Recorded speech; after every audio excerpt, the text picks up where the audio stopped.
So very good morning to you all. Welcome to you in St. Xavier online class. Today we are reading chapter number 11, class 8, force and pressure.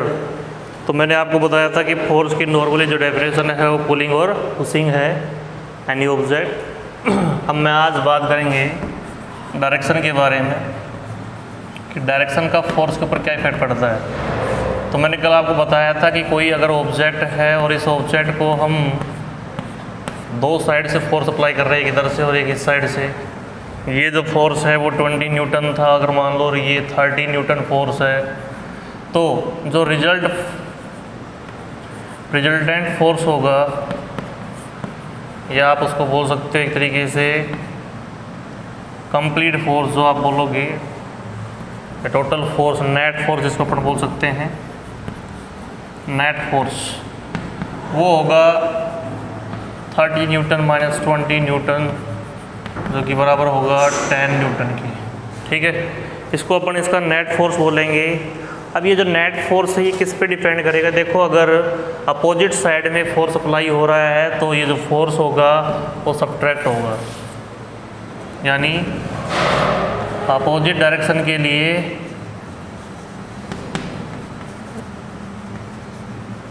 ये subtract होगा, और अगर same direction पे हो ये add होगा।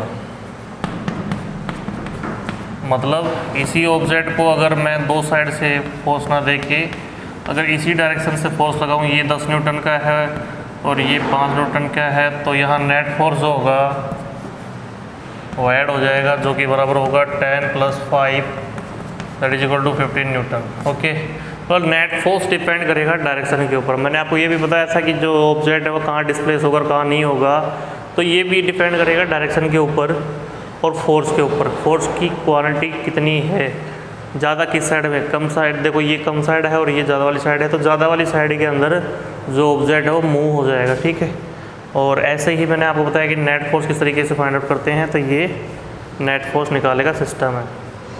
इसके बाद अपन बात करते हैं नेक्स्ट जो है वो है कॉन्टैक्ट फोर्स के बारे में।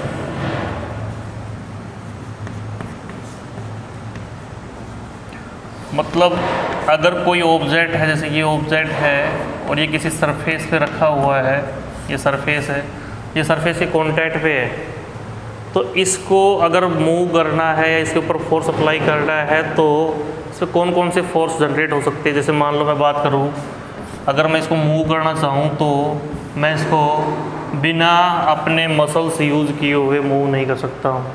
ठीक है, तो मूव करने के लिए इसमें एक तो मैं मस्कुलर फोर्स यूज़ कर सकता हूं। जैसे कोई बेंच है, उसके ऊपर कोई बुक रखी हुई है, तो बिना अपने हाथ को हिलाए, मतलब अपना हाथ का यूज़ करते, तो इसका मतलब ये है कि हम हमारी मसल्स, मांसपेशियों की ऊर्जा यूज़ कर रहे हैं, तो उसको अपन क्या बोलेंगे, मस्कुलर फोर्स बोलेंगे। जैसे इस ऑब्जेक्ट को हिलाना है तो हमें उसको हाथ से पुश करना पड़ेगा, और जब हम उसको हाथ से पुश कर रहे हैं इसका मतलब हम हमारी मस्कुलर पावर यूज़ कर रहे हैं। ठीक है, तो एक तो हो गया कॉन्टैक्ट फोर्स के लिए मस्कुलर फोर्स, यानी बिना हाथ लगाए हुए मैं उस ऑब्जेक्ट को पुश नहीं कर सकता हूँ, इसलिए मुझे उसके ऊपर हाथ रखना पड़ेगा, तब जाके मैं उसको पुश करूँगा, और पुश करने मतलब मैं उससे कॉन्टैक्ट में आऊँगा। दूसरा है, अगर कॉन्टैक्ट फोर्स की बात करें तो दूसरा रहेगा फ्रिक्शन फोर्स। जैसा कि नॉर्मली आप जानते हो, इस तरीके से जब ऑब्जेक्ट मूव करता रहता है, जैसे आपने किसी बॉल को लुढ़का दिया नीचे ज़मीन पे, तो कंटिन्यू लुढ़कते हुए वो कहीं ना कहीं जाके रुकेगी। ठीक है, और रुकेगी, इसका मतलब क्या है, इसका रीज़न क्या है रुकने का, तो वो है उस सरफेस, ये सरफेस है, इस सरफेस से आपने इस बॉल को लुढ़काया और ये ट्रम्बल करते हुए यहाँ आ गई और यहाँ आके रुक गई। तो इसका रीज़न ये है कि ये जो सरफेस है, इससे ये टच थी बॉल, तो ये जो सरफेस था फ्रिक्शन फोर्स जनरेट कर रहा था। ठीक है, फ्रिक्शन फोर्स क्या करता है, इसकी मोशन को अपोज रोकता है, यानी ये इसके अपोजिट डायरेक्शन में लगता है। अगर ऑब्जेक्ट इधर जा रहा है तो फ्रिक्शन फोर्स इधर लगेगा, ये फ्रिक्शन फोर्स था।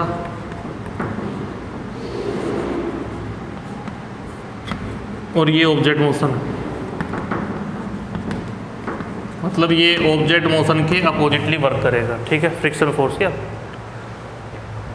तो फ्रिक्शन फोर्स क्या होगा, एक तरीके से सरफेस, एक सरफेस दूसरे सरफेस के कांटेक्ट में रहेगी, उसके रब होने से ये जनरेट होता है। जैसे गाड़ी के टायर आपने देखे होंगे तो सरफेस के ऊपर टच होके जब चलते हैं तो वो सरफेस को पीछे की ओर धकेलते हैं और खुद आगे की ओर मूव करते हैं, तो ये हो पाता है फ्रिक्शन की वजह से। फ्रिक्शन की वजह से ही हम सब चल पाते हैं, ठीक है।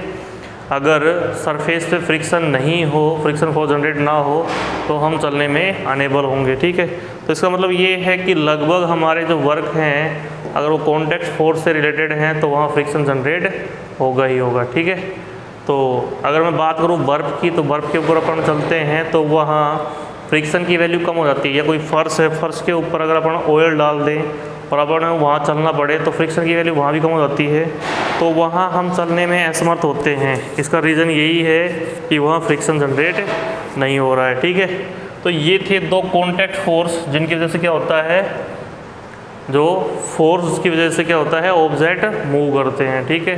मस्कुलर फोर्स जानवरों के लिए भी यूज़ हो रहा है। जैसे मान ले जानवर किसी कार्ट को खींचते हैं, जैसे बुल कार्ट हो गया, हाँ, कैमल कार्ट हो गया, इस तरीके जो भी कार्ट्स हैं उनको खींचने के लिए हमने पुल करने के लिए एनिमल्स यूज़ किए। तो एनिमल अपनी मसल्स पावर यूज़ कर रहे हैं, ठीक है। हम किसी चीज़ को लिफ्ट कर रहे हैं अपने हाथ से, जैसे हमने बकेट उठाई तो वहाँ भी हम अपनी मस्कुलर पावर का यूज़ कर रहे हैं। वो मस्कुलर फोर्स है जो हम उस ऑब्जेक्ट पे अप्लाई कर रहे हैं, ठीक है। तो ये थे हमारे कॉन्टैक्ट फोर्स। और दूसरा होता है नॉन कॉन्टैक्ट फोर्स, जो अपन पढ़ेंगे कल। मैं आपको बता देता हूँ वैसे इसमें क्या क्या पढ़ने जा रहे हैं। नॉन कॉन्टैक्ट फोर्स के अंदर क्या होगा, यहाँ एक ऑब्जेक्ट दूसरे ऑब्जेक्ट को टच नहीं करेगा, without touching any object it generate force. जैसे आप बोल सकते हो मैग्नेटिक फोर्स है, ठीक है। दूसरा है इलेक्ट्रोस्टैटिक फोर्स,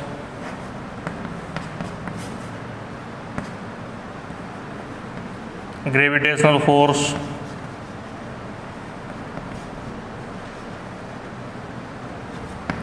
तो ये अपन पढ़ेंगे कल, ठीक है, इन फोर्स के बारे में कि भाई ये without touching the surface of any object ये वर्क करते हैं, ठीक है। तो आज के लिए धन्यवाद, थैंक यू।